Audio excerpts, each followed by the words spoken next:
Veľmi ma prekvapil dnes jeden telefonát. Boli sme v Partizánskom na jednej bytovke opravovať diery vo fasáde. Objednávku som mal, že sú tam dve diery od vtakov.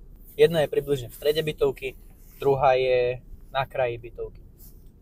No a dneska mi zavolal zástupca vlastníkov, že ako je možné, že tam tá diera stále je, keď som mu tvrdil, že my sme to už boli spraviť. Tak mi to bolo veľmi divné, hej, lebo ja viem, že sme tam boli a dve diery sme spravili. Jednu dieru sme spravili v strede bytovky, druhú dieru sme spravili na kraji bytovky. Tak neviem akože kde vznikla chyba. Ideme sa tam teraz s kolegom pozrieť, že ako vlastne, čo tým vlastne myslí, že prečo sú není spravené dve diery. Keď viem, že dve diery sme robili. Tak tu sme na tejto bytovke robili tie diery. Ideme najprv pozrieť teda tie, čo sme spravili, aby sme ubezpečili aj sami seba teda, že boli naozaj dve, tak ako bolo v objednávke. Prvú dieru sme našli, ale s veľkou obťažnosťou, pretože tak sme ju krásne opravili, že to skoro vôbec není vidieť, keď to prejdete.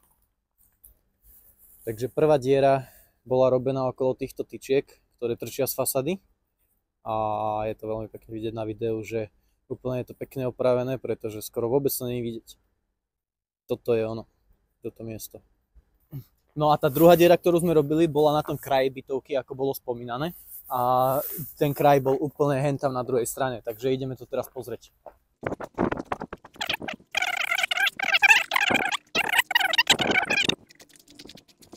No a tá druhá diera bola tam v tom hornom rohu.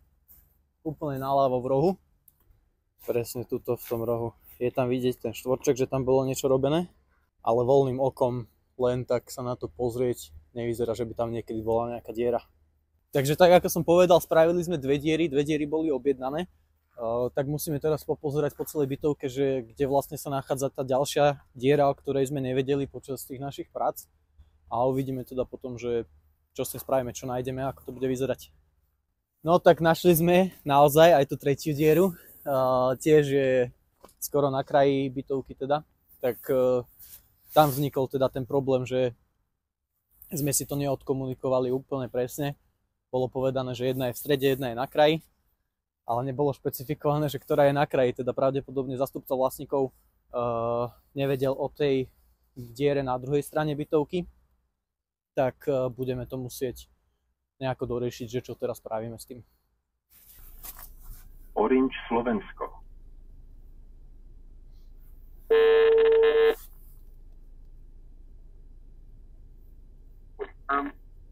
Zdravím vás, Lagin, počujeme sa? Áno, počujeme. Dobrý pán Lagin. Zdravím vás. Bol som dneska pozrieť na vašej bytovke tie diery, tak našli sme aj tú tretiu. Ona bola vlastne na druhej strane toho činžaku. My sme boli spraviť tiež vlastne dieru, ktorá bola na kraji, ale z opačnej strany. Áno, presne tak. No, takže tam vznikol ten problém. Tak toto ešte spravíme, tú ďalšiu dieru. Pravdepodobne prídeme zajtra, ak bude vyhovovať počasie. Vynikajúce. Akorát, že ide o to, že bude to musieť byť spravené ako ďalší výjazd, keďže to je navyššie diera, navyššie robota. To nie je úplne pochopiteľné, je to proste tak, že ja som o tej diere nevedel, až na vaše upozornenie, že sa tam nachádza ešte tretia diera, čo za to vám veľmi pekne ďakujem. A áno, uvedomujem si, že to bude ďalší výjazd, ale v podstate tá diera musí byť nejakým spôsobom opravená, tak úplne to chápem. Jasné. Dobre, však keď to bude dokončené, tak zase to nafotím aj predtým, ako bola tá diera spravená, teda nespravená, a aj potom, keď ju opravíme.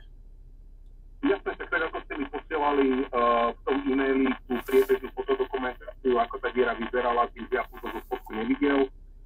Vy ste to pekne nafotili celý ten postup, takže takto by to kľudne mohlo byť.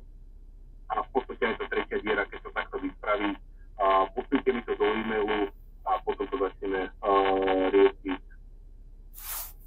Dobre, dohodnuté. Tak keď to bude hotové, tak sa ozvem. Super, vynikajúce, ďakujem veľmi pekne. Ďakujem. Majte sa, pekný deň, do počutia. Vybavené. Takže tento problém sme vyriešili. Už musíme iba teda dokončiť tú poslednú dieru, o ktorej sme nevedeli.